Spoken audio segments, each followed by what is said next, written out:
Hello Anantapur. మరి ఇక్కడ Anantapur SP గారు జగదీష్ గారు చొరవతోటి ఈ రోజు ప్రజల సంక్షేమం కొరకు ఇన్ని మెసేజ్లు జారీ చేయడం జరుగుతుంది. పంచసూత్రాల గురించి వాళ్ళు ఒకటే మొత్తుకుంటున్నారు. ఆ పంచసూత్రాలు పాటించండి.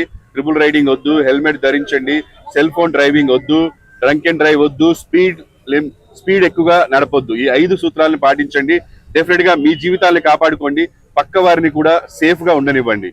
మీరు సేఫ్ గా ఉండండి, పక్క వాళ్ళని సేఫ్ గా ఉండనివ్వండి. ముఖ్యంగా స్కూల్ పిల్లలు కానీ, ఆడవాళ్ళు కానీ, రోడ్డు మీద వెళ్తున్న వాళ్ళకి ఈ మధ్య భద్రత లేకుండా పోతుంది. ఎవడు ఎట్టించి వచ్చి గుద్దుతాడో తెలియదు, ఎవడు ఎలా నడుపుతాడో తెలియదు. తాగి నడుపుతారు, ముగ్గురు ఎక్కేసి నడుపుతారు, నలుగురు ఎక్కేసి నడుపుతారు, సెల్ ఫోన్ మాట్లాడుతూ నడుపుతారు. ఏదైనా చెప్తే కోపం వస్తుంది. మరి పోలీసు వాళ్ళు చెప్పేది మన మంచికే, కానీ వాళ్ళ మీద మన కోపం వస్తుంది. వద్దు, కోపం వద్దు. మన జీవితాలను మనం కాపాడుకుందాం. దేవుడిచ్చిన ఒక మంచి జీవితం, దీన్ని హాయిగా బతకాలంటే మరి పంచసూత్రాలు పాటించాలి. అనంతపూర్ ఎస్పీ గారు జగదీష్ గారు, అలాగే ట్రైనీ ఐపీఎస్ ఆఫీసర్ కూడా ఉన్నారు ఇక్కడ. వాళ్ళందరూ చొరవ తీసుకొని, అలాగే ఇక్కడ అనంతపురం పోలీసులందరూ ముఖ్యంగా చాలా చొరవ తీసుకొని మన జీవితాల కోసం, మన ప్రాణాల కోసం వాళ్ళు ఎంతో కష్టపడుతున్నారు. దయచేసి అర్థం చేసుకోండి, సేఫ్ గా ఉండండి అందరూ. Thank you. నా పేరు ఈటీవీ ప్రభాకర్.